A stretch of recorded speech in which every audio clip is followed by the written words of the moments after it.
भारतीय संविधान के विदेशी स्रोत जो हमारे संविधान में बहुत सारे देशों का अवलोकन किया गया है। सब बहुत सारे अवलोकन करके जो अच्छाई चीज़ था उसे संविधान में ग्रहण कर लिया गया। तो ब्रिटेन से सबसे ज़्यादा चीज़ लिया गया। ब्रिटेन से क्या क्या लिया गया? ब्रिटेन से संसदीय प्रणाली लिया गया, एकल नागरिकता लिया गया, संसद की सर्वोच्चता लिया गया है, राष्ट्र के प्रधान के रूप में राष्ट्रपति की औपचारिक स्थिति होता है जो लिया गया है, द्विसदनात्मक शासन व्यवस्था होता है लिया गया है, लोकसभा के प्रति मंत्रिपरिषद की सामूहिक उत्तरदायी, विधानसभा के प्रति मंत्रिपरिषद की सामूहिक उत्तरदायी जो होता है ब्रिटेन से ही लिया गया। कानून निर्माण की प्रक्रिया जो है ब्रिटेन से ही लिया गया। एक समान कानून न्याय व्यवस्था ये सब ब्रिटेन से लिया गया। ब्रिटेन से क्या क्या लिया गया है? ब्रिटेन से देखिए क्या क्या लिया गया है। ब्रिटेन से संसदीय प्रणाली लिया गया, एकल नागरिकता लिया गया, संसद की सर्वोच्चता लिया गया, राष्ट्र के प्रधान के रूप में राष्ट्रपति की औपचारिक स्थिति होता है जो लिया गया है, लोकसभा के प्रति मंत्रिपरिषद की सामूहिक उत्तरदायी लिया गया, कानून निर्माण की प्रक्रिया लिया गया, एक समान कानून न्याय व्यवस्था ब्रिटेन से लिया गया। ब्रिटेन से क्या क्या लिया गया फिर से दोहराइए।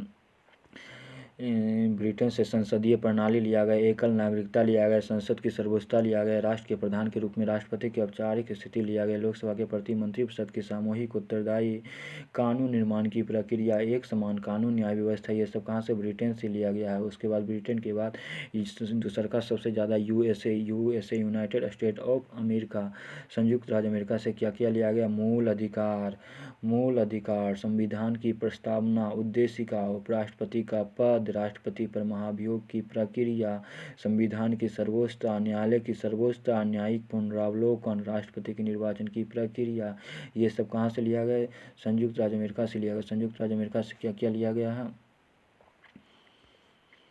संयुक्त राज्य अमेरिका से लिया गया है मूल अधिकार, संविधान की प्रस्तावना, उपराष्ट्रपति का पद, राष्ट्रपति पर महाभियोग की प्रक्रिया, संविधान की सर्वोच्चता, न्यायालय की सर्वोच्चता, न्यायिक पुनरावलोकन, राष्ट्रपति के निर्वाचन की प्रक्रिया, ये सब कहाँ से लिया गया? यूएसए संयुक्त राज्य अमेरिका से लिया गया। संयुक्त राज्य अमेरिका से क्या क्या लिया? मूल अधिकार, संविधान की प्रस्तावना, उपराष्ट्रपति का पद, राष्ट्रपति पर महाभियोग की प्रक्रिया, संविधान की सर्वोच्चता, न्यायालय की सर्वोच्चता, न्यायिक पुनरावलोकन, राष्ट्रपति के निर्वाचन की प्रक्रिया, यूएसए संयुक्त राज्य अमेरिका से लिया गया। संयुक्त राज्य अमेरिका से क्या क्या लिया गया?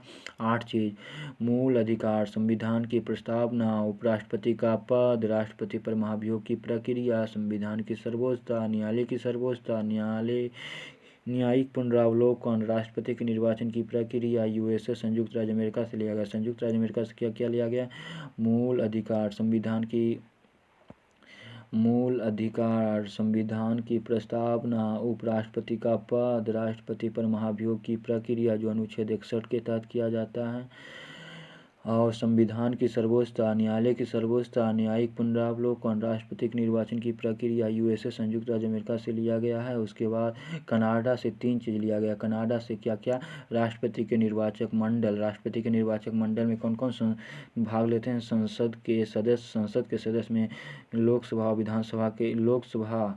और राज्यसभा के सदस्य और 2800 राज्य और 3 केंद्र शासित प्रदेश के विधानसभा जो राष्ट्रपति के निर्वाचक मंडल में भाग लेते हैं।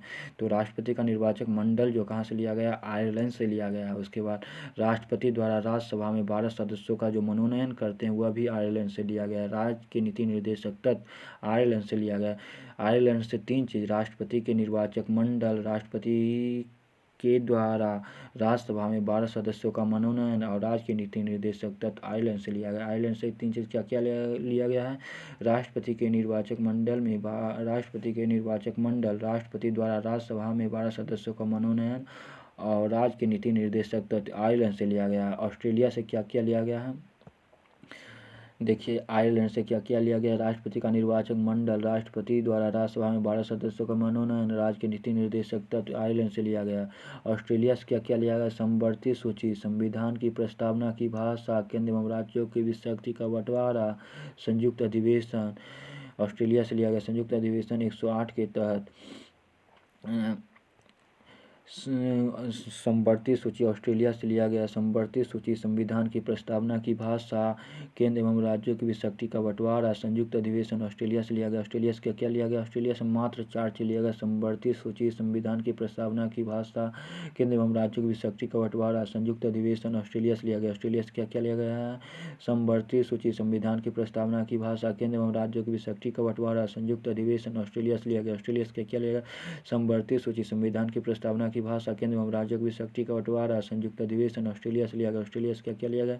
समवर्ती सूची संविधान की प्रस्तावना की भाषा, केंद्र एवं राज्यों की विशक्ति का बंटवारा, संयुक्त अधिवेशन ऑस्ट्रेलिया से लिया गया। कनाडा से क्या लिया गया? संघीय शासन प्रणाली, अवशिष्ट सूची के केंद्र में समायोजन, केंद्र द्वारा राज्यपाल की नियुक्ति। कनाडा से 3 चीज, संघीय शासन प्रणाली, अवशिष्ट सूची के केंद्र में समायोजन और केंद्र द्वारा राज्यपाल की नियुक्ति कनाडा से लिया गया। कनाडा से क्या लिया गया है? संघीय शासन प्रणाली, अवशिष्ट सूची के केंद्र में समायोजन, केंद्र द्वारा राज्यपाल की नियुक्ति। कनाडा से लिया गया। कनाडा से क्या लिया गया? संघीय शासन प्रणाली, अवशिष्ट सूची के केंद्र में समायोजन, केंद्र द्वारा राज्यपाल की नियुक्ति। कनाडा से लिया गया है। जर्मनी से क्या लिया गया है? आपातकाल में मूल अधिकार का स्थगन, 2021 को छोड़कर।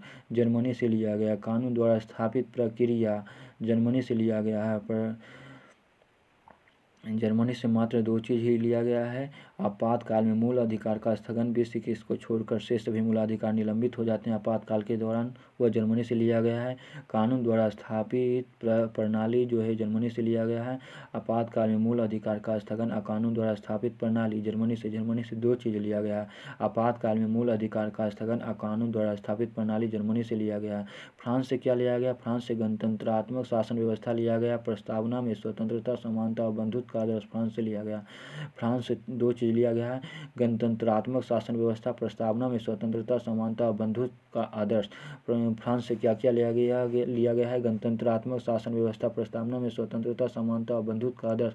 फ्रांस से क्या लिया गया है? गणतंत्रात्मक शासन व्यवस्था, प्रस्तावना में स्वतंत्रता, समानता और बंधुत्व का आदर्श। फ्रांस से क्या लिया गया है? गणतंत्रात्मक शासन व्यवस्था, प्रस्तावना में स्वतंत्रता, समानता और बंधुत्व का आदर्श। दक्षिण अफ्रीका से क्या लिया गया? संवैधानिक संशोधन की प्रक्रिया, जो अनुच्छेद 368 के तहत होता है। संवैधानिक संशोधन की प्रक्रिया 368। दक्षिण अफ्रीका से संवैधानिक संशोधन की प्रक्रिया, राज्यसभा के सदस्यों का निर्वाचन, दक्षिण अफ्रीका से लिया गया। दक्षिण अफ्रीका से क्या लिया गया है? दक्षिण अफ्रीका से संवैधानिक संशोधन की प्रक्रिया, राज्यसभा के सदस्यों का निर्वाचन।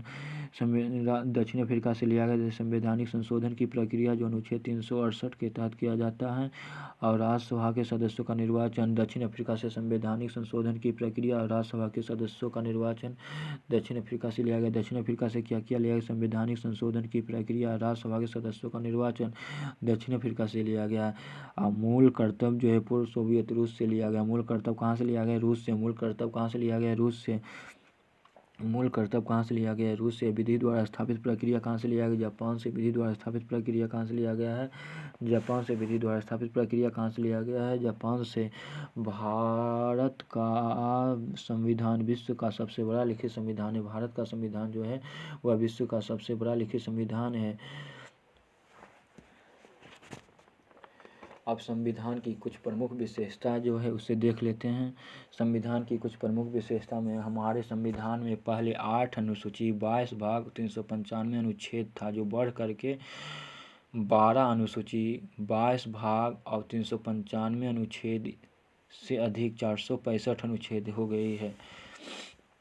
विश्व में सर्वप्रथम संविधान निर्माण की प्रक्रिया कहाँ से लिया गया था? फ्रांस से लिया गया था। विश्व में सर्वप्रथम संविधान निर्माण की प्रक्रिया कहाँ से लिया गया था? फ्रांस से लिया गया था।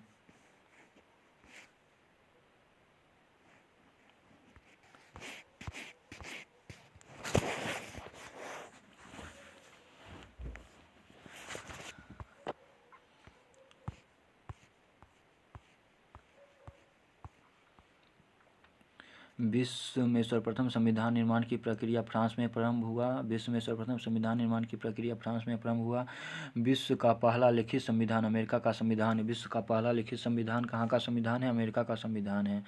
विश्व का पहला संविधान ब्रिटेन का संविधान है। विश्व का पहला संविधान ब्रिटेन का संविधान है। विश्व में सर्वप्रथम संविधान निर्माण की प्रक्रिया फ्रांस में प्रारंभ हुआ। संविधान का पहला लिखित संविधान अमेरिका का संविधान है। विश्व का पहला संविधान ब्रिटेन का संविधान है। विश्व का पहला संविधान ब्रिटेन का संविधान है। विश्व का सबसे बड़ा एवं लिखित संविधान भारत का संविधान है। विश्व का सबसे बड़ा एवं लिखित संविधान भारत का संविधान है। हमारा संविधान यानी भारत का संविधान लचीला कठोर दोनों का संगम है। हमारे संविधान में विभिन्न प्रकार के संवैधानिक संशोधन के द्वारा परिवर्तन किया जा सकता है। हमारे संविधान में संघात्मक एकात्मक दोनों का स्वरूप प्रस्तुत किया गया है। संघात्मक लक्षण में कुछ हैं: लिखित संविधान, संविधान की सर्वोच्चता, स्वतंत्र न्यायपालिका, केंद्र एवं राज्यों के बीच पृथक शासन, द्विसदनात्मक शासन व्यवस्था, केंद्र एवं राज्यों के बीच शक्ति का विभाजन, संविधान संशोधन की जटिल प्रक्रिया जो है, ये सब का क्या चीज़ है? संघात्मक लक्षण है। संघात्मक लक्षण मतलब केंद्र और राज्य दोनों। तो संघात्मक लक्षण में कौन कौन सा है? लिखित संविधान, संविधान की सर्वोच्चता, स्वतंत्र न्यायपालिका, केंद्र एवं राज्यों के बीच पृथक शासन, द्विसदनात्मक शासन व्यवस्था, केंद्र एवं राज्यों के बीच शक्ति का विभाजन, संविधान संशोधन की जटिल प्रक्रिया, ये सब संघात्मक लक्षण हैं। और एकात्मक लक्षण कौन कौन सा? एकल संविधान, एकल नागरिकता, एकीकृत न्याय व्यवस्था, केंद्र एवं राज्यों पाल की नियुक्ति, अखिल भारतीय सेवा, IAS, IPS, IFS, ये सब की अखिल भारतीय सेवा एकात्मक लक्षण है। आपातकालीन व्यवस्था एकात्मक लक्षण है। संघात्मक एकात्मक लक्षण फिर एक बार देख लेते हैं। लिखित संविधान, संविधान की सर्वोच्चता, स्वतंत्र न्यायपालिका, केंद्र एवं राज्यों के बीच पृथक शासन, द्विसदनात्मक शासन व्यवस्था, केंद्र एवं राज्यों के बीच शक्ति का विभाजन, संविधान संशोधन की जटिल प्रक्रिया, ये सब संघात्मक लक्षण है। एकात्मक लक्षण एकल संविधान, एकल नागरिकता, एकीकृत न्याय व्यवस्था, केंद्र एवं राज्यपाल की नियुक्ति, अखिल भारतीय सेवा, आपातकालीन व्यवस्था, ये सब क्या है? एकात्मक लक्षण है। हम संविधान का मूल अधिकारों का समावेश है। हमारे संविधान में मूल अधिकारों का समावेश है। राज्य की नीति निर्देशक तत्वों का समावेश है। वयस्क मताधिकार का भी समावेश है। अब संविधान की कुछ अनुसूचियां हैं, उसे देख लेते हैं। हमारे संविधान में पहले 8 अनुसूची था, किंतु वर्तमान में 12 हो गई है। प्रथम अनुसूची में कहा गया है राज्य एवं संघ की चर्चा किया गया। प्रथम अनुसूची में राज्य एवं संघ की चर्चा किया गया। दूसरी अनुसूची में वेतन भत्ता दो। दूसरी अनुसूची में क्या की चर्चा किया गया? वेतन भत्ता दो, वेतन माल पानी दो। कितना दो? तो प्रधानमंत्री को किसके माल पानी की चर्चा किया? प्रधानमंत्री, मुख्यमंत्री, महान्यायवादी, ये सब की चर्चा किया गया है। हमारे मूल संविधान में 8 अनुसूची था, किंतु वर्तमान में 12 अनुसूची हो गई बढ़ के।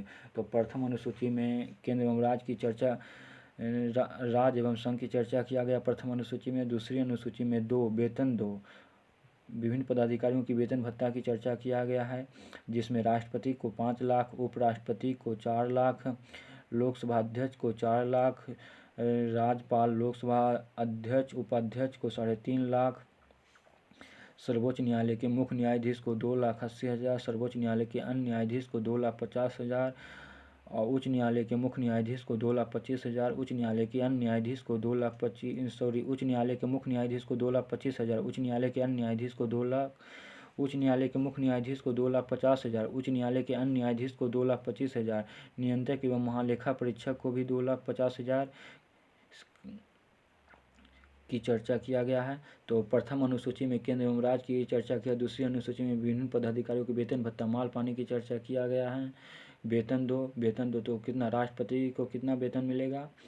5 लाख, उपराष्ट्रपति को 4 लाख, लोकसभा अध्यक्ष को भी 4 लाख, राष्ट्रपति को 5 लाख, उपराष्ट्रपति को 4 लाख, लोकसभा अध्यक्ष को 4 लाख, राज्यपाल, लोकसभा उपाध्यक्ष और राज्यसभा के उपसभापति को 3.5 लाख।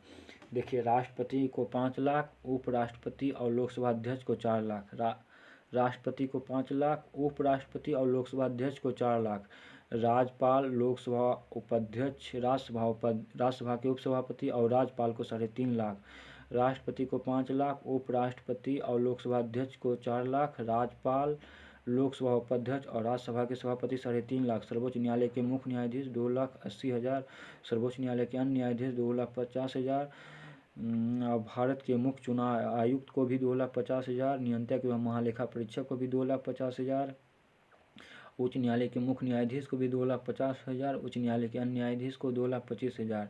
तीसरी अनुसूची में शपथ की चर्चा किया गया। तीसरी, जब माल पानी लेगा दूसरी अनुसूची में, तो तीसरी अनुसूची में शपथ तो लेना ही पड़ेगा। तो विभिन्न पदाधिकारियों की शपथ की चर्चा किया गया है। तो कौन किसको शपथ दिलाता है? राष्ट्रपति को शपथ सर्वोच्च न्यायालय के मुख्य न्यायाधीश दिलाते हैं। अगर सर्वोच्च न्यायालय के मुख्य न्यायाधीश अब्सेंट रहे तो उस स्थिति में वरिष्ठ न्यायाधीश दिलाते हैं। उपराष्ट्रपति को शपथ राष्ट्रपति के द्वारा दिलाई जाती है। प्रधानमंत्री व मंत्रिपरिषद को शपथ कौन दिलाते हैं? राष्ट्रपति दिलाते हैं। सर्वोच्च न्यायालय के मुख्य न्यायाधीश को शपथ कौन दिलाते हैं? राष्ट्रपति दिलाते हैं। उच्च न्यायालय के मुख्य न्यायाधीश को शपथ कौन दिलाते हैं? राष्ट्रपति ही दिलाते हैं। उच्च न्यायालय के मुख्य न्यायाधीश एवं अन्य न्यायाधीश की शपथ उच्च न्यायालय के मुख्य न्यायाधीश या अन्य न्यायाधीश की शपथ राज्यपाल दिलाते हैं। और चौथी अनुसूची में चार भाग बूटी जनसंख्या के आधार पर राज्यसभा में सीटों की बंटवारा की चर्चा किया गया है। पाँचवीं अनुसूची में संपूर्ण भारत में SC ST के अनुसूचित जाति जनजाति के प्रशासन के संबंध में चर्चा किया गया। पाँचवीं अनुसूची में चौथी अनुसूची में चार भाग बूटी जनसंख्या के आधार पर राज्यसभा में सीटों की बंटवारा की चर्चा किया। पाँचवीं अनुसूची में पूर्वोत्तर भारत के पाँचवीं अनुसूची में संपूर्ण भारत में SC ST के अनुसूचित जाति जनजाति के प्रशासन के संबंध में चर्चा किया गया। छठी अनुसूची में पूर्वोत्तर भारत के 4 राज्य असम, त्रिपुरा, मेघालय, मिजोरम के अनुसूचित जाति जनजाति के प्रशासन के संबंध में चर्चा किया गया है। छठी अनुसूची में पूर्वोत्तर भारत के 4 राज्य असम, त्रिपुरा, मेघालय, मिजोरम के अनुसूचित जाति जनजाति के प्रशासन के संबंध में चर्चा किया गया। सातवीं अनुसूची में 3 सूची है, 4 सूची है कुल मिलाकर। संघ सूची, राज्य सूची और समवर्ती सूची और अवशेष सूची की चर्चा किया गया। सातवीं अनुसूची में संघ सूची, राज्य सूची, समवर्ती सूची, अवशेष सूची की चर्चा किया गया है। संघ सूची में विषयों की संख्या पहले 97 था किंतु वर्तमान में 100 हो गई है। राज्य सूची में विषयों की संख्या 66 था किंतु राज्य सूची से 5 विषय निकालकर समवर्ती सूची में डाल दिया गया, जिससे राज्य सूची में विषयों की संख्या घटकर 61 हो गई है। और समवर्ती सूची में पहले विषय 47 था, तो राज्य सूची से 5 विषय निकालकर समवर्ती सूची में डाल दिया गया, तो 47 और 5 52 विषय समवर्ती सूची में हो गया। और राज्य सूची से 5 विषय कौन कौन निकाला गया? तो शिक्षा, जनसंख्या नियंत्रण, माप तौल, वन एवं वन्य जीव अभयारण्य, न्याय प्रशासन, ये 5 विषय निकालकर राज्य सूची से समवर्ती सूची में डाल दिया गया। तो राज्य सूची से 5 विषय कौन निकाला गया? शिक्षा, जनसंख्या नियंत्रण, माप तौल, वन एवं वन्य जीव अभयारण्य, न्याय प्रशासन। समवर्ती सूची में कौन सा 5 विषय को डाला गया है? तो वहाँ भी यही होगा, शिक्षा, जनसंख्या नियंत्रण, माप तौल, वन एवं वन्य जीव अभयारण्य, न्याय प्रशासन। और अवशेष सूची, संघ सूची में केंद्र सरकार कानून बनाते हैं, राज्य सूची में राज्य सरकार कानून बनाते हैं, और समवर्ती सूची में केंद्र और राज्य दोनों मिलकर कानून बनाते हैं। और माने न माने के कारण दोनों में तनाव हो जाता है, तो उस स्थिति में केंद्र सरकार कानून बनाते हैं। और अवशेष सूची में भी केंद्र सरकार ही कानून बनाते हैं। अवशेष सूची में विषय की चर्चा नहीं किया गया है। और 8वीं सूची में भाषा की चर्चा किया गया। 8वीं अनुसूची में क्या चीज़? भाषा की चर्चा किया गया। जो हमारे मूल संविधान में 8वीं अनुसूची में कितने 14 ही भाषा था। हमारे मूल संविधान की 8वीं अनुसूची में कितना 14 भाषा था, किंतु वर्तमान में भाषा की संख्या बढ़कर कितनी हो गई है? 22 हो गई है। हमारे मूल संविधान की 8वीं अनुसूची में 14 भाषा था, किंतु वर्तमान संख्या में बढ़कर 22 हो गई है। 21वें संवैधानिक संशोधन 1967 के द्वारा 15वीं भाषा के रूप में सिंधी भाषा को जोड़ा गया। 21वें संवैधानिक संशोधन 1967 के द्वारा 15वीं भाषा के रूप में सिंधी भाषा को जोड़ा गया। 71वें संवैधानिक संशोधन 1992 के द्वारा 3 भाषा नेपाली, मणिकोलाओ, नेपाली, मणिपुरी और कोंकणी को जोड़ा गया। 52वें संवैधानिक संशोधन 2003 के द्वारा 4 भाषा को जोड़ा गया। BODMAS BODMAS BODMAS Bodo, Dogri, Maithili, Santhali 4 भाषा को जोड़ा गया है। बोडो, डोगरी, मैथिली और संथाली 4 भाषा को जोड़ा गया। इसीलिए कुल भाषा की संख्या 8वीं अनुसूची में 22 हो गई है। 22 हो गई है, जिसमें 21वें मूल संविधान में 14 भाषा था। 15वां भाषा के रूप में सिंधी भाषा को जोड़ा गया। 21वें संवैधानिक संशोधन 1967 के द्वारा 15वीं भाषा के रूप में सिंधी भाषा को 21वें संवैधानिक संशोधन 1967 के द्वारा जोड़ा गया, जो पंजाब में सिंधी भाषा बोली जाती है। और 71वें संवैधानिक संशोधन 1992 के द्वारा 3 भाषा नेपाली, मणिकोलाओ, नेपाली, मणिपुरी और कोंकणी को जोड़ा गया। और 52वें संवैधानिक संशोधन 2003 के द्वारा 4 भाषा बोडमास को जोड़ा गया, बोडो, डोगरी, मैथिली और संथाली। इसलिए कुल भाषा की संख्या कितनी हो गई संविधान में? 22 भाषा। और 9वीं अनुसूची में जमींदारी उन्मूलन, न्यायिक सक्रियता की चर्चा किया गया है, जो हमारे मूल संविधान में नहीं था। हमारे मूल संविधान में तो 8वीं अनुसूची था, 9वीं अनुसूची जो जोड़ा गया। तो 9वीं अनुसूची में क्या? 9वीं अनुसूची में प्रथम संवैधानिक संशोधन 1991 के द्वारा जमींदारी उन्मूलन और न्यायिक सक्रियता की चर्चा किया गया था। और 10वीं अनुसूची में 52वें संवैधानिक संशोधन 1985 के द्वारा दल बदल को कानून रोकने के लिए जोड़ा गया। 10वीं अनुसूची में 52वें 10 से 10 और 10 से दल बदल रोकने वाला कानून 52वें संवैधानिक संशोधन 1985 के द्वारा जोड़ा गया। 10वीं अनुसूची में दल बदल रोकने वाला कानून 52वें संवैधानिक संशोधन 1985 के द्वारा जोड़ा गया। 11वीं अनुसूची में पंचायती राज व्यवस्था की चर्चा किया गया है। और 12वीं अनुसूची में शहरी स्थानीय स्वशासन नगर पालिका की चर्चा किया गया। 74वें संवैधानिक संशोधन। 11वीं अनुसूची में पंचायती राज व्यवस्था 73वें संवैधानिक संशोधन 1993 के द्वारा जोड़ा गया। पंचायती राज व्यवस्था 11वीं अनुसूची में पंचायती राज व्यवस्था को जोड़ा गया, जो 73वें संवैधानिक संशोधन 1993 के द्वारा। और 12वीं अनुसूची में 74वें संवैधानिक संशोधन 1993 के द्वारा नगर पालिका को जोड़ा गया।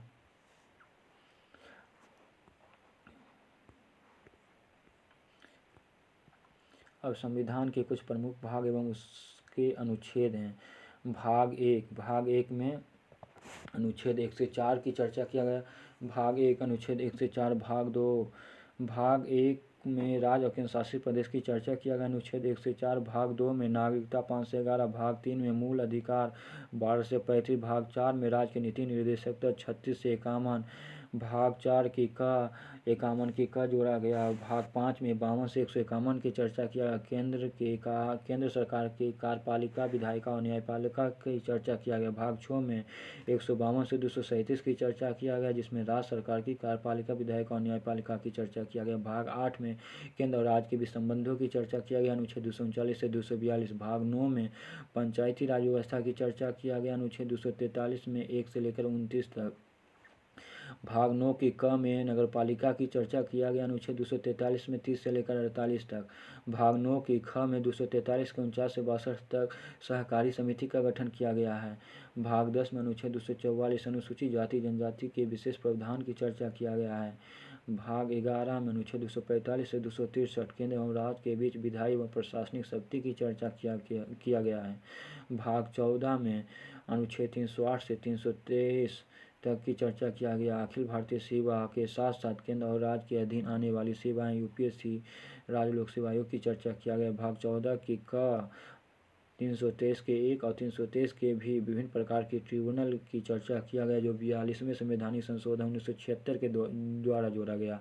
भाग 15 में निर्वाचन आयोग की चर्चा किया गया, 324 से 329। भाग 16 में 330 से 342 अनुसूचित जाति जनजाति और पिछड़ा वर्ग के साथ साथ एंग्लो इंडियन की चर्चा किया गया, जो एंग्लो इंडियन वर्तमान में हटा दिया गया। भाग 17 में 343 से 351 राजभाषा की चर्चा किया गया। भाग 18 में 352 से 307 आपातकाल की चर्चा किया गया। भाग 19 में राष्ट्रपति, राज्यपाल और संसद विधानमंडल के संरक्षण प्रदान किया गया है। भाग 20 अनुच्छेद 368 को रखा गया है, जिसमें संवैधानिक संशोधन के बारे में चर्चा किया गया। भाग 21 में आपातकालीन अस्थायी संक्रमणशील की चर्चा किया गया है। कोई भी व्यक्ति अपने जीवन की हत्या नहीं कर सकता है, ये भाग 21 में ही कहा गया था। भाग 22 में संक्षिप्त नाम की चर्चा किया गया है। हमारे संविधान में 8 अनुसूची था, लेकिन वर्तमान अनुसूची की संख्या 12 हो गई, उसकी चर्चा कर दी है। और हमारे संविधान में 22 भाग, तो 22 भाग में भाग एक में अनुच्छेद 1 से 4 की चर्चा किया गया है, जिसमें राज्य एवं केंद्र शासित प्रदेश की चर्चा। भाग 1 में राज्य और केंद्र शासित प्रदेश की चर्चा किया गया, अनुच्छेद 1 से 4 तक। भाग 2 में नागरिकता 5 से 11 तक। भाग 3 में मूल अधिकार 12 से 35 तक। भाग 4 में राज्य के नीति निर्देशक तक 36 से 51 तक। भाग 4 के क में 51 के क जोड़ा गया। मूल अधिकार 42वें संवैधानिक संशोधन 1976 के द्वारा मूल कर्तव्य को जोड़ा गया। और भाग 5 में 52 से 151 तक की चर्चा किया गया। भाग 5 बहुत बड़ा भाग है। भाग 5 में केंद्र सरकार की कार्यपालिका, विधायिका और न्यायपालिका की चर्चा किया गया। 52 से 151 भाग 5 में केंद्र सरकार की कार्यपालिका, विधायिका और न्यायपालिका। 52 से 151 भाग 6 में राज्य सरकार की कार्यपालिका, विधायिका और न्यायपालिका। 152 से 237 भाग 7 को निरस्त कर दिया गया। भाग 8 में अनुच्छेद 239 से 242 केंद्र और राज्य के बीच संबंध की चर्चा किया गया। भाग 8 में अनुच्छेद 239 से 242 केंद्र और राज्यों के बीच संबंध की चर्चा किया गया। भाग 8 में अनुच्छेद 239 से 242 केंद्र और राज्यों के बीच संबंध की चर्चा किया गया। भाग 9 में पंचायती, भाग 9 में 3 गो है, तो भाग 9 अनुच्छेद 343 पंचायती राज व्यवस्था की चर्चा किया गया, अनुच्छेद 1 से 29 तक। भाग 9 अनुच्छेद 243 भाग 9 अनुच्छेद 243 1 से लेकर 29 तक पंचायती राज व्यवस्था। भाग 9 के का अनुच्छेद 243 30 से लेकर 48 तक नगर पालिका की चर्चा।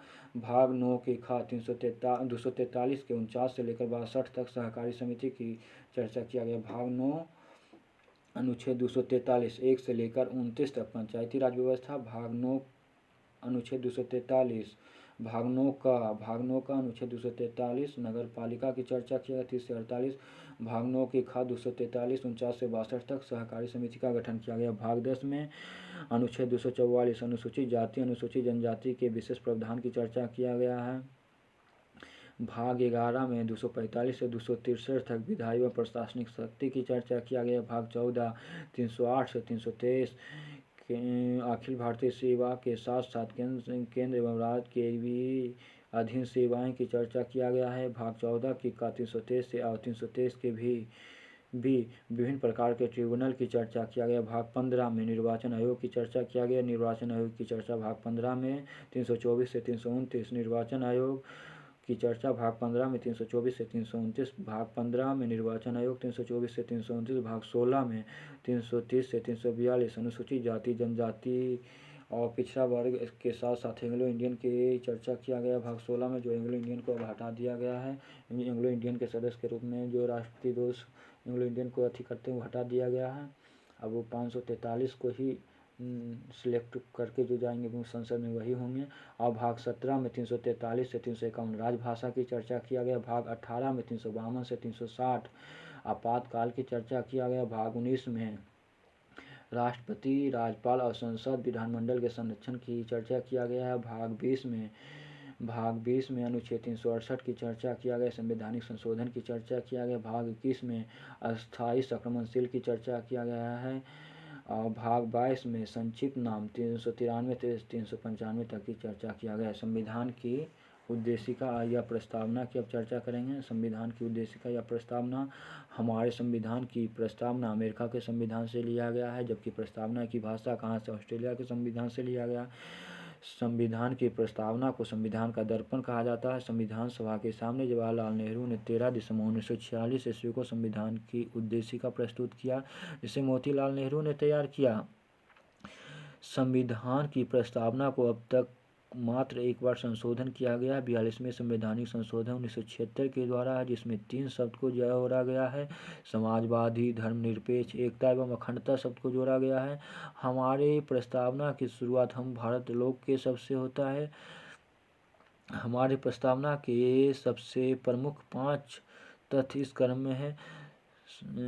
साथ ही हम भारत के लोग, हम भारत को संपन्न समाजवादी, धर्मनिरपेक्ष, लोकतंत्र, गणराज्य बनाने के लिए बच्चे से पढ़ते आते हैं सब लोग। हमारे संविधान की प्रस्तावना को 26 नवंबर 1949 ईस्वी को मिति मार्ग शुक्ल सप्तमी विक्रम संवत 2006 को संविधान सभा हमारे मूल संविधान के साथ साथ प्रस्तावना को आत्मसमर्पित, अधिकृत और अंगीकार कर लिया। हमारे मूल संविधान के विक्रम संवत की चर्चा किया गया। 22 मार्च 1957 ईस्वी को राष्ट्रीय पंचांग के रूप में शक संवत को मान्यता दिया गया। हमारे संविधान की प्रस्तावना का उल्लेख निम्नलिखित शब्द के अर्थ में होता है। हम भारत के लोग। हम भारत के लोग का अर्थ होता है हमारा संविधान को भारतीय जनता के प्रतिनिधि द्वारा तैयार किया गया है। संविधान का अंतिम प्रभुसत्ता जनता में ही निहित है। संविधान भारतीय जनता की इच्छा का परिणाम है। संप्रभुत्व संपन्न का अर्थ है भारत न तो किसी विदेशी राष्ट्र के अधीन रहेगा और न ही कोई राष्ट्र भारत के पर निर्भर रहेगा। समाजवादी शब्द का अर्थ है समाज में सभी को एक समान दर्जा देना।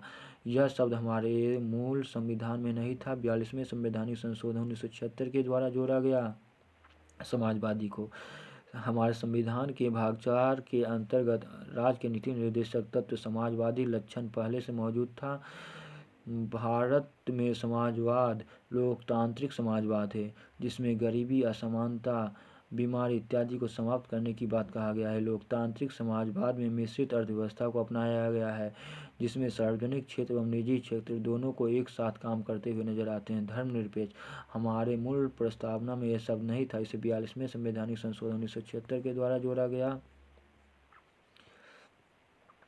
धर्मनिरपेक्ष का अर्थ होता है भारत का निजी धर्म नहीं होगा। यहाँ सभी धर्मों के प्रति एक समान आदर किए जाएंगे। सरकार द्वारा सभी धर्मों को एक समान समर्थन दिया जाएगा।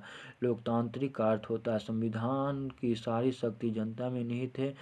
भारत का लोकतंत्र एक अप्रत्यक्ष लोकतंत्र है जिसे संसदीय लोकतंत्र को मान्यता दिया गया है जिसके अंतर्गत वयस्क मताधिकार के साथ साथ सामूहिक निर्वाचन, कानून की सर्वोच्चता, न्यायपालिका की स्वतंत्रता इत्यादि व्यवस्था संसदीय लोकतंत्र के लक्षण प्रस्तुत करता है। गणराज्य का अर्थ होता है भारत में वंशानुगत राज्य व्यवस्था नहीं होगा बल्कि भारत का राष्ट्राध्यक्ष राष्ट्रपति भारत की जनता के द्वारा अप्रत्यक्ष रूप से निर्वाचित किए जाएंगे। भारत का राष्ट्राध्यक्ष एक निश्चित कार्यकाल का होता है जो 5 वर्ष का होता है। देश के सभी कार्यपालिका शक्ति राष्ट्रपति के अधीन होता है। वे बिना मंत्रिपरिषद के सलाह पर कार्य नहीं करते हैं। न्याय हमारे प्रस्तावना में 3 प्रकार के न्याय की चर्चा की है। सामाजिक न्याय, आर्थिक न्याय और राजनीतिक न्याय।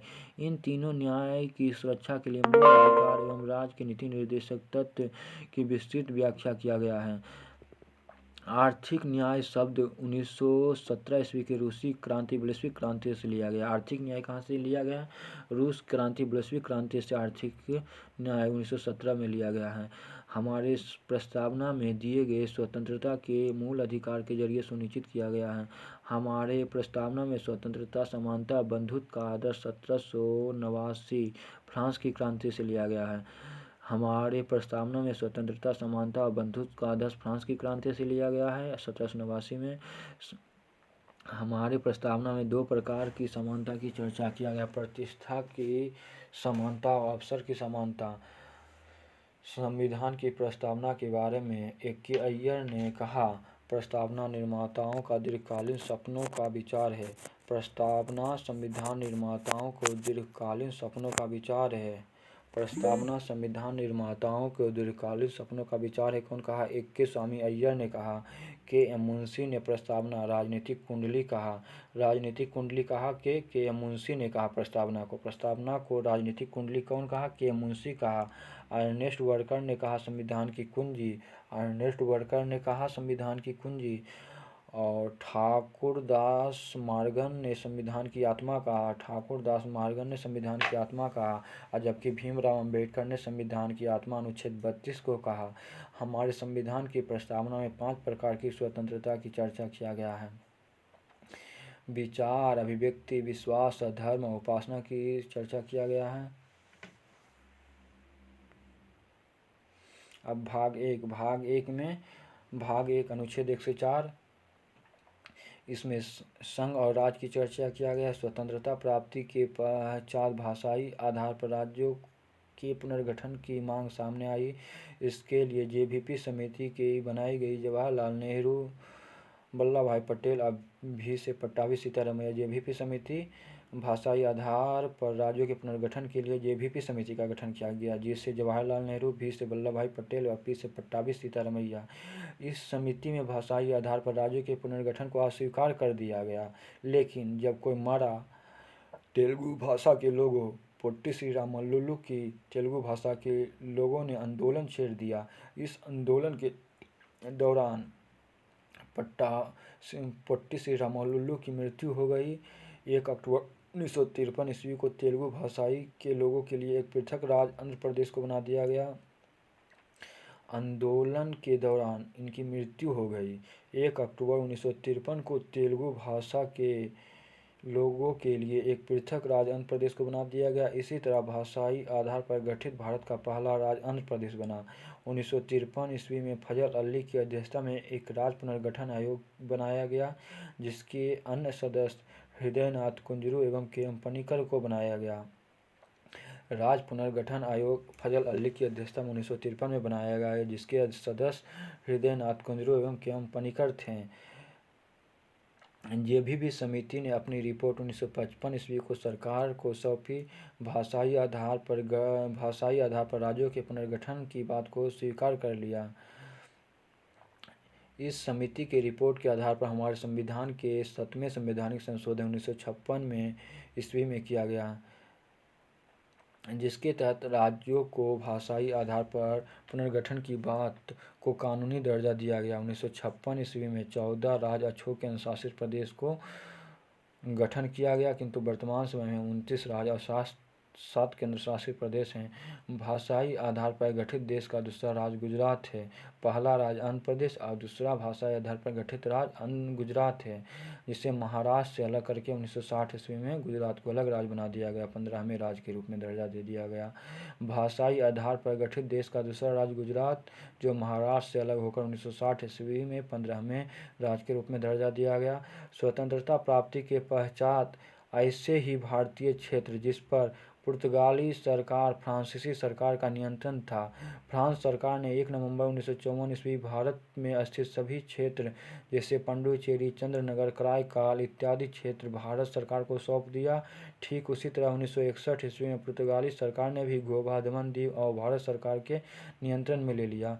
1961 ईस्वी में गोवा पुर्तगाली से स्वतंत्र हुआ। 36वें संवैधानिक संशोधन 1975 के द्वारा सिक्किम को 22वें राज्य के रूप में दर्जा दिया गया। 36वें संवैधानिक संशोधन 1975 के द्वारा सिक्किम को 22वें राज्य के रूप में दर्जा दिया गया। 22वें राज्य के दर्जा 36वें संवैधानिक संशोधन 1975 के द्वारा सिक्किम को 22वें राज्य का दर्जा दिया गया। 56वें संवैधानिक संशोधन 1987 के द्वारा गोवा को पूर्ण राज्य का दर्जा दिया गया। 56वें संवैधानिक संशोधन 1987 के द्वारा गोवा को पूर्ण राज्य का दर्जा दिया गया और 2000 में 3 राज्य का गठन किया गया। 1 नवंबर 2000 ईस्वी को मध्य प्रदेश से अलग करके छत्तीसगढ़ का राज्य का गठन किया गया। 1 नवंबर 2000 ईस्वी को मध्य प्रदेश से अलग करके छत्तीसगढ़ का गठन किया गया। 9 नवंबर 2000 ईस्वी को उत्तर प्रदेश से अलग करके उत्तराखंड को राज्य का दर्जा दिया गया। 15 नवंबर 2000 ईस्वी को बिहार से अलग करके झारखंड को दर्जा दिया गया। 2000 ईस्वी में 3 राज्य का गठन किया गया। 1 नवंबर, 9 नवंबर और 15 नवंबर। 1 नवंबर को मध्य प्रदेश से अलग करके छत्तीसगढ़ और 9 नवंबर को उत्तर प्रदेश से अलग करके उत्तराखंड को और 15 नवंबर को बिहार से अलग करके झारखंड को बनाया गया और 2 जून 2014 को आंध्र प्रदेश से अलग करके नया राज्य तेलंगाना बना दिया गया। 5 अगस्त 2019 ईस्वी को संसद में प्रस्ताव पारित करके जम्मू कश्मीर राज्य को विधानसभा सहित केंद्र शासित प्रदेश बना दिया गया है। जम्मू कश्मीर राज्य को विधानसभा सहित केंद्र शासित प्रदेश बना दिया गया। जम्मू कश्मीर से लद्दाख को अलग करके केंद्र शासित प्रदेश को दर्जा दिया गया। लद्दाख को केंद्र शासित प्रदेश का दर्जा दिया गया। अनुच्छेद 1 में कहा गया भारत राज्यों का संघ होगा। अनुच्छेद 1 में क्या कहा गया? भारत राज्यों का संघ होगा। अनुच्छेद 2 में कहा गया संसद को यह अधिकार दिया गया है कि वह नए राज्यों की स्थापना प्रवेश करे, इसके लिए राष्ट्रपति की पूर्व अनुमति की आवश्यकता पड़ती है। अनुच्छेद 1 में भारत राज्यों का संघ होगा। अनुच्छेद 2 में संसद को यह अधिकार दिया गया वह नए राज्यों की स्थापना या प्रवेश कर सके। अनुच्छेद 3 में कहा गया संसद को यह अधिकार दिया गया नए राज्यों की सीमा, नाम में परिवर्तन, 2 या 2 से अधिक राज्यों के कुछ भाग को अलग करके नए राज्य की स्थापना कर सके। 3 में कहा गया है 1 में नए राज्यों अनुच्छेद 1 में भारत राज्यों का संघ होगा कहा गया। अनुच्छेद 2 में कहा गया नए राज्यों की स्थापना प्रवेश कर सके, जिसे नए राज्य की स्थापना प्रवेश कर सके, ये सब अनुच्छेद 2 में। लेकिन नाम, नाम सीमा में परिवर्तन, नाम में परिवर्तन, दो या दो से अधिक राज्यों के कुछ भागों में अलग करके नए राज्य की स्थापना करना, ये सब अनुच्छेद 3 के तहत, जैसे कितना सा राज्य का नाम, कितना सा स्टेशन के नाम, ये सब बदल करके नाम दूसरा बदल दिया गया, तो अनुच्छेद 3 के तहत किया गया है। लेकिन कोई नए राज्य का गठन किया जाएगा तो अनुच्छेद 2 के तहत किया जाएगा। अनुच्छेद 4 में कहा गया नए राज्यों के प्रवेश, स्थापना, उनके नाम में परिवर्तन, सीमा में परिवर्तन किए जाने वाले संशोधन अनुच्छेद 368 के तहत संवैधानिक संशोधन नहीं माना जाता है। इसके लिए साधारण बहुमत से विधेयक प्रस्तुत किया जाता है। अनुच्छेद 4 में नए राज्यों के प्रवेश, स्थापना, उसके नाम, सीमा में परिवर्तन करना है तो अनुच्छेद 368 के तहत संवैधानिक संशोधन के द्वारा नहीं माना जाएगा। इसके लिए साधारण विधेयक प्रस्तुत किया जाता है। भाग 2 में अनुच्छेद 5 से 11 नागरिकता की चर्चा किया गया है। नागरिकता, हमारे भारत में नागरिकता के संदर्भ में एक ठोस कानून बनाया गया है। भारत की नागरिकता 5 विधियों से प्राप्त किया जाता है। जन्म, अगर कोई जन्म भारत में लिया है तो जन्म के आधार पर, वंश के आधार पर, अगर उसका कोई भी वंश भारत में है तो वह भारत का नागरिक होगा। प्राकृतिक रूप से भी भारत का नागरिक, पंजीकरण के द्वारा भारत का नागरिक, विजिट क्षेत्र के द्वारा भारत का नागरिक हो सकती है। भारत की नागरिकता समाप्ति के लिए निम्नलिखित है। स्वैच्छिक त्यागपत्र दे दिया कि हम भारत के नागरिक नहीं हैं, बर्खास्तगी कर दिया गया है। अपदस्थ की स्थिति में भारत की नागरिकता समाप्त हो जाती है। भारत की नागरिकता प्राप्त करने के बाद उन्हें निम्नलिखित विशेषाधिकार प्राप्त होता है। संवैधानिक पद, राष्ट्रपति, उपराष्ट्रपति, राज्यपाल, लोकसभा सदस्य, राज्यसभा सदस्य, विधानसभा सदस्य, विधान परिषद के सदस्य, सर्वोच्च न्यायालय, उच्च न्यायालय के न्यायाधीश, भारत के महान्यायवादी, राज्य महाधिवक्ता, नियंत्रक एवं महालेखा परीक्षक योग्य माना जाता है। भाग 3 के तहत भाग 1 अनुच्छेद 1 से 4 संघ और राज्य क्षेत्र की चर्चा। भाग 2 नागरिकता 5 से 11 और भाग 3 मूल अधिकार 12 से 35। तो भाग 3 के तहत दिए जाने वाले मूल अधिकार केवल भारतीय नागरिक के लिए है। केवल भारतीय नागरिक के लिए कौन सा मूल अधिकार है? 15, 16, 19, 29 एवं 30। भाग 3 में मूल अधिकार 12 से 35 तक की चर्चा किया गया, जिसमें 15, 16, 19, 29 एवं 30 केवल भारतीय नागरिक को दिया जाएगा। शेष सभी मूलाधिकार भारतीय नागरिक के साथ साथ विदेशी नागरिक को भी दिया जाएगा।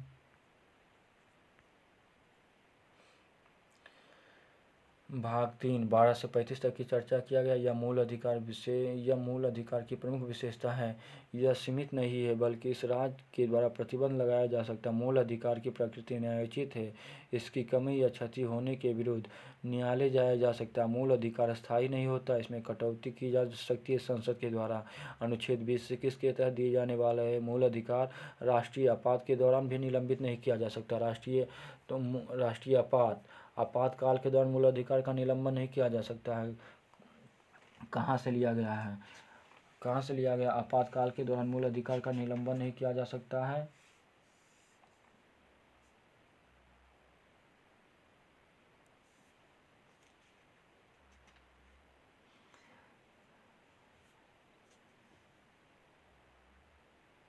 आपातकाल में मूल अधिकार का स्थगन नहीं किया जा सकता। कहाँ से लिया गया? जर्मनी से लिया गया है। सशस्त्र बल, सीमा सुरक्षा बल, पुलिस, गुप्तचर संस्था, मूल अधिकार पर संसद पर प्रतिबंध लगाया जा सकता है। अनुच्छेद 33 में कहा गया है हमारा मूल अधिकार के तहत 7 प्रकार के मूल अधिकार हैं। समता या समानता का अधिकार 14 से 18, समता या समानता का अधिकार 14 से 18, स्वतंत्रता का अधिकार अनुच्छेद 19 से 22, शोषण के विरुद्ध अधिकार 23 एवं 24, धार्मिक स्वतंत्रता का अधिकार 25 से 28, शिक्षा एवं संस्कृति का अधिकार 29 एवं 30, संपत्ति का अधिकार 31, संवैधानिक उपचार का अधिकार अनुच्छेद 32, जिसे भीमराव अम्बेडकर संविधान की आत्मा कहा। हमारे संविधान में 7 प्रकार के मूल अधिकार की चर्चा किया गया है। समता या समानता का अधिकार 14 से 18, स्वतंत्रता का अधिकार 19 से 22, शोषण के विरुद्ध अधिकार 23 एवं 24, धार्मिक स्वतंत्रता का अधिकार 25 से 28, शिक्षा एवं संस्कृति का अधिकार 29 एवं 30, संपत्ति का अधिकार 31, संवैधानिक उपचार का अधिकार 32।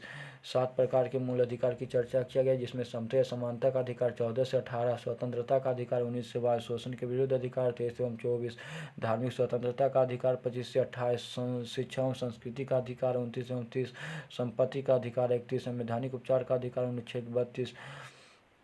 मूल अधिकार की संख्या 6 है, क्योंकि 44वें संवैधानिक संशोधन 1978 के द्वारा संपत्ति के अधिकार को मूल अधिकार की श्रेणी से निकालकर इसे 300 क के तहत संवैधानिक या कानूनी अधिकार बना दिया गया। समता या समानता का अधिकार 14 से 18, विधि के समक्ष समता या विधि के समान संरक्षण। अनुच्छेद 14 में क्या कहा गया है? विधि के समक्ष समता या विधि के समान संरक्षण।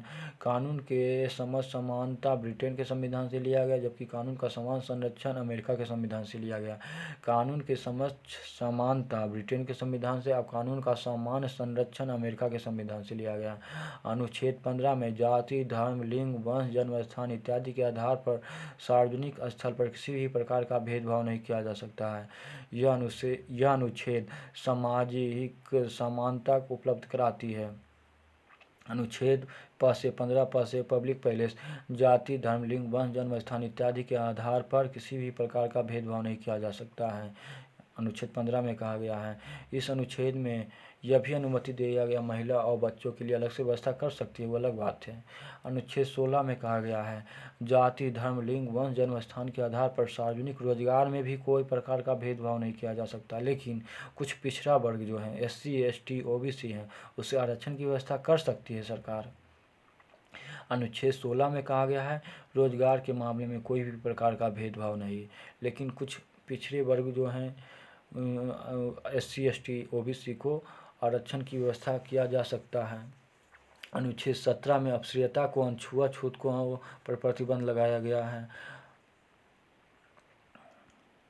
अनुच्छेद 18 के तहत उपाधियों पर प्रतिबंध लगाया गया है। अनुच्छेद 18 के तहत उपाधियों पर प्रतिबंध लगाया गया। भारत सरकार के द्वारा दी जाने वाली उपाधि भारत रत्न, पद्म भूषण, पद्मश्री उपाधि, शिक्षा जगत के द्वारा प्राप्त उपाधि, सेना के द्वारा दी जाने वाली उपाधि को छूट दे दिया गया, लेकिन 18 में उपाधि पर प्रतिबंध लगाने की चर्चा किया गया है। भारत रत्न की शुरुआत 1954 ईस्वी में हुआ। हालांकि केंद्र ने कांग्रेस पार्टी की स्थान पर मोरारजी देसाई के नेतृत्व में जनता पार्टी की सरकार बनी, इस पुरस्कार को बंद कर दिया।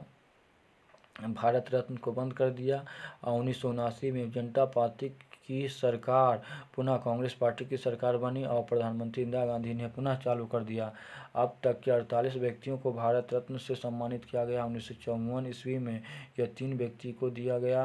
पहला सर्वपल्ली राधाकृष्णन गुरु जी से शुरू किया गया, दूसरा व्यक्ति चक्रवर्ती राजगोपालाचारी और तीसरे व्यक्ति चंद्रशेखर वेंकट रमन। 1954 में 3 व्यक्ति को दिया गया। कौन कौन 3 व्यक्ति थे? सर्वपल्ली राधाकृष्णन, चक्रवर्ती राजगोपालाचारी और चंद्रशेखर वेंकट रमन।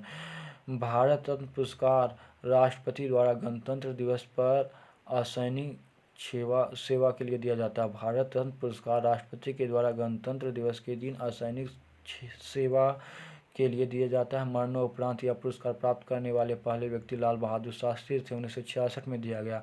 मरणोपरांत भारत रत्न प्राप्त करने वाले पहले व्यक्ति लाल बहादुर शास्त्री थे, जो 1966 में प्राप्त किए। पुरस्कार प्राप्त करने वाली महिला इंदिरा गांधी, 1962। भारत रत्न सबसे कम उम्र में प्राप्त किए सचिन तेंदुलकर। भाग 19 से 22 स्वतंत्रता का अधिकार। भाग 19 के तहत भारत की नागरिक को हमारे मूल संविधान में 7 प्रकार की स्वतंत्रता दिया गया। विचार या अभिव्यक्ति की स्वतंत्रता, बिना हथियार का शांतिपूर्ण सभा या सम्मेलन करने की स्वतंत्रता, संगठन या संघ बनाने की स्वतंत्रता, भारत में किसी भी भाग बिना रोक टोक घूमने की स्वतंत्रता, भारत में कहीं भी बस जाने या छोड़ने की स्वतंत्रता, वृत्ति या व्यवसाय करने की स्वतंत्रता, संपत्ति अर्जित करने की स्वतंत्रता। भाग जो 7 है, संपत्ति अर्जित करने की स्वतंत्रता। 44वें संवैधानिक संशोधन 1978 के द्वारा संपत्ति अर्जित करने की स्वतंत्रता को समाप्त कर दिया गया। इसे 300 क के तहत एक विधिक कानूनी अधिकार बना दिया गया। यदि राज्य चाहे तो ऊपर 6 स्वतंत्रता पर प्रतिबंध लगा सकती है। अनुच्छेद 19 के तहत प्रेस की स्वतंत्रता एवं सूचना प्राप्त करने की स्वतंत्रता दी गई। अनुच्छेद 19 के क के तहत प्रेस की स्वतंत्रता या सूचना प्राप्त करने की स्वतंत्रता दी गई है। अनुच्छेद 19 के क के तहत प्रेस की स्वतंत्रता या सूचना प्राप्त करने की स्वतंत्रता दी गई है। सूचना प्राप्त करने का आधार 12 अक्टूबर 2005 को लागू कर दिया गया। अनुच्छेद 20 के तहत किसी भी अपराध में दोषी सुरक्षा प्रदान किया जाएगा। अनुच्छेद 20 में किसी भी अपराध में दोषी करार होने पर उसे सुरक्षा प्रदान किया जाएगा। 20 में एक ही व्यक्ति को एक ही अपराध के लिए बार बार दंडित नहीं किया जा सकता। अनुच्छेद 20 में कहा गया अनुच्छेद 21 में प्राण एवं दैहिक सुरक्षा की स्वतंत्रता की चर्चा किया गया। अनुच्छेद 21 में प्राण एवं दैहिक सुरक्षा की स्वतंत्रता की चर्चा किया गया। 86वें संवैधानिक संशोधन 2002 के द्वारा 6 से 14 वर्ष के बच्चों को निःशुल्क या अनिवार्य शिक्षा प्राप्त करने का अधिकार दिया गया। अनुच्छेद 22 के तहत किसी व्यक्ति को गिरफ्तार की स्थिति में सुरक्षा प्रदान किया गया है। सम्मान कानून के तहत गिरफ्तार व्यक्ति को 24 घंटे के अंदर निकटवर्ती अदालत के समक्ष प्रस्तुत किया जाए।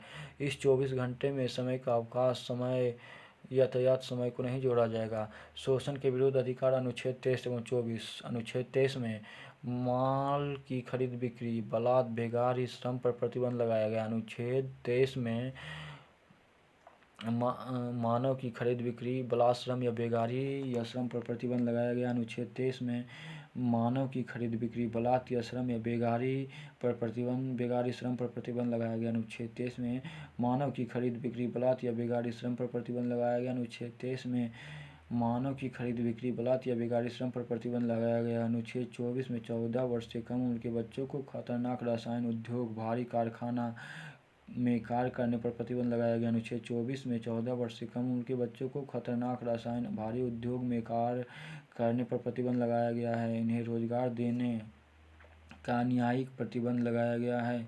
इस मामले में किसी भी व्यक्ति को दोषी पाए जाने पर उसे बाल श्रम उन्मूलन अधिनियम 1986 के द्वारा सजा दिया जा सकता है। धार्मिक स्वतंत्रता का अधिकार 25 से 28।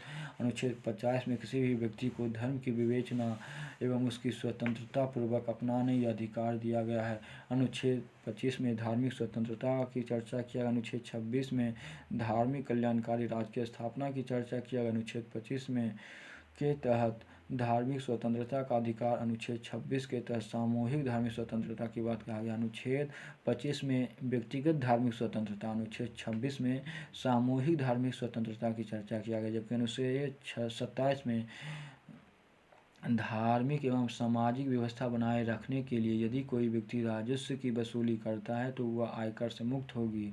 अनुच्छेद 27 में कहा गया है, धार्मिक या सामाजिक व्यवस्था बनाए रखने के लिए यदि कोई भी व्यक्ति राजस्व की वसूली करता है तो वह आयकर से मुक्त होगी।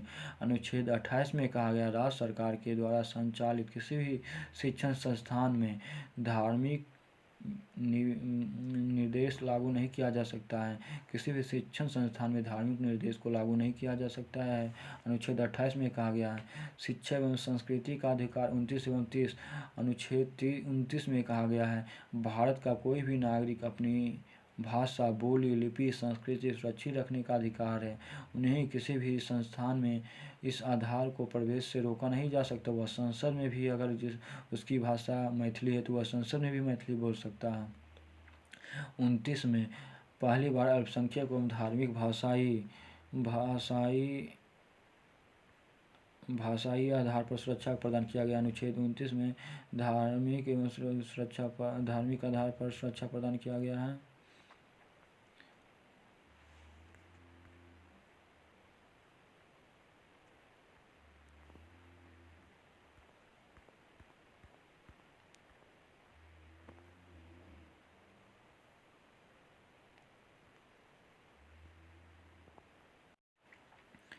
अनुच्छेद 30 में कहा गया, अल्पसंख्यक, अनुसूचित जाति या जनजाति अपने पसंद के शिक्षण संस्थान की स्थापना कर सकता है। अनुच्छेद 30 में कहा गया, अल्पसंख्यक, अनुसूचित जाति, जनजाति अपने पसंद के शिक्षण संस्थान की स्थापना कर सकता है, साथ ही अपने बच्चों को अपनी भाषा की शिक्षा उपलब्ध करा सकता है।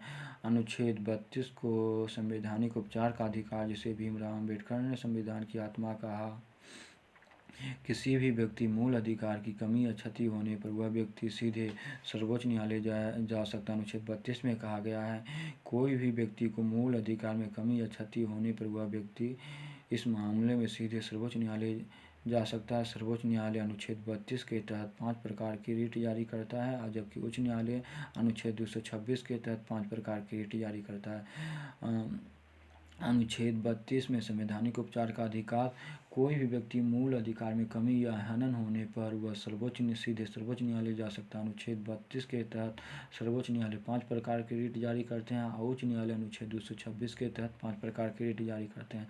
तो यह 5 प्रकार की रिट कौन कौन सा है? बंद प्रतीचीकरण, हैबियस कॉर्पस, प्रतिषेध, प्रोहिबिशन, परमादेश, मेंडमस, अधिकार वृक्षा क्वारो वायरेंटो उत्प्रेषण सर्टियोरी। तो बंदी प्रत्यक्षीकरण क्या है? इसका अर्थ होता है बंदी व्यक्ति को प्रत्यक्ष किया जाना। बंदी व्यक्ति को निकटवर्ती अदालत या न्यायालय में 24 घंटा के अंदर स्वशरीर उपस्थित कराना। यह लेख या रीट याचिका अदालत के द्वारा सरकारी पदाधिकारी या निजी व्यक्ति संगठन के खिलाफ जारी किया जाता है। 44वें संवैधानिक संशोधन 1978 के द्वारा कहा गया है कि अनुच्छेद 21 के तहत दिए जाने वाले मूल अधिकार राष्ट्रीय आपातकाल के दौरान निलंबित नहीं किया जा सकता है। अतः यह रीट व्यक्ति के व्यक्तिगत स्वतंत्रता को सुरक्षा के लिए जारी किया जाता है। प्रतिच्छेद प्रोहिबिशन प्रतिषेध का अर्थ होता है रोकना। यह रीट केवल न्यायिक अर्धन्यायिक निकाय के खिलाफ जारी किया जाता है। यह रीट उन मुकदमों के ऊपर कोर्ट अपने पास बुला लेती है। परमादेश मेंडमस परमादेश का अर्थ होता है कानूनी रूप से कार्य करने का आदेश देना।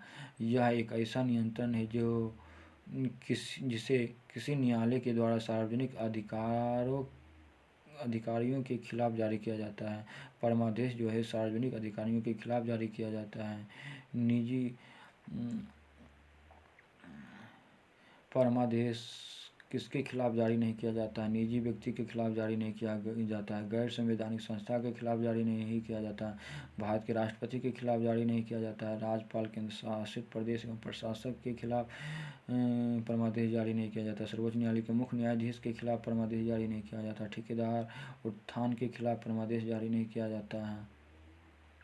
उत्प्रेषण सर्टियोरी जिसका अर्थ होता है पूर्णतः सूचना देना। इससे एक उच्च न्यायालय के द्वारा अपने अधीनस्थ न्यायालय में लंबित मामले को स्थानांतरण के लिए पत्र भेजकर सीधे तौर पर जारी किया जाता है। यह रीट केवल न्यायिक एवं अर्धन्यायिक पदाधिकारी के एवं कोर्ट के खिलाफ जारी किया जाता है। अधिकार वृक्षा क्वारो वायरेंटो यह रीट न्यायालय के द्वारा किसी भी व्यक्ति या सार्वजनिक पदाधिकारी या सार्वजनिक कार्यालय में दायर किसी भी दावे की जांच के लिए किया जाता है। यह रीट कानूनी रूप से किसी भी व्यक्ति को दिए गए कार्य की जांच के लिए किया जाता है। मूल अधिकार से अलग किसी अन्य मामले में अनुच्छेद 139 के तहत सर्वोच्च न्यायालय 5 प्रकार की रीट जारी करती है। मूल अधिकार से अलग किसी अन्य मामले में अनुच्छेद 139 के तहत उच्च न्यायालय 5 प्रकार की रीट जारी करती है। अनुच्छेद 32 के तहत सर्वोच्च न्यायालय 5 प्रकार की रीट, अनुच्छेद 226 के तहत हाईकोर्ट 5 प्रकार की रीट। और मूल अधिकार से कोई अन्य मामला है तो अनुच्छेद 139 के तहत सर्वोच्च न्यायालय 5 प्रकार की रीट जारी करती है। मूल अधिकार से कोई अन्य मामला है तो अनुच्छेद 139 के तहत सर्वोच्च न्यायालय 5 प्रकार की रीट जारी करता है। यहाँ पर अनुच्छेद 3 को क्लियर हुआ। 3 को कौन कौन? अनुच्छेद 32 के तहत सर्वोच्च न्यायालय 5 प्रकार की रीट जारी करते हैं। अनुच्छेद 226 के तहत उच्च न्यायालय 5 प्रकार की रीट जारी करते हैं। और अनुच्छेद 139 के तहत मूल अधिकार से कोई अन्य मामला है तो सर्वोच्च न्यायालय 5 प्रकार की रीट जारी करते हैं। भाग 4 36 से 51 तक की चर्चा किया गया है जो राज्य के नीति निर्देशक तत्व भाग 4 में है। नीति निर्देशक तत्व का एक उद्देश्य होता है कल्याणकारी राज्य की स्थापना करना। नीति निर्देशक तत्व के तहत कहा गया है राज्य सामाजिक, आर्थिक, राजनीतिक विषय एवं न्याय के उच्च आदर्श, स्वतंत्रता, समानता को बनाए रखेगा। नीति निर्देशक तत्व की प्रकृति गैर न्यायोचित है। इसकी कमी या हनन होने की स्थिति में न्यायालय नहीं जाया जा सकता है। नीति निर्देशक तत्व की परिभाषा संविधान के अनुच्छेद 36 में किया गया है।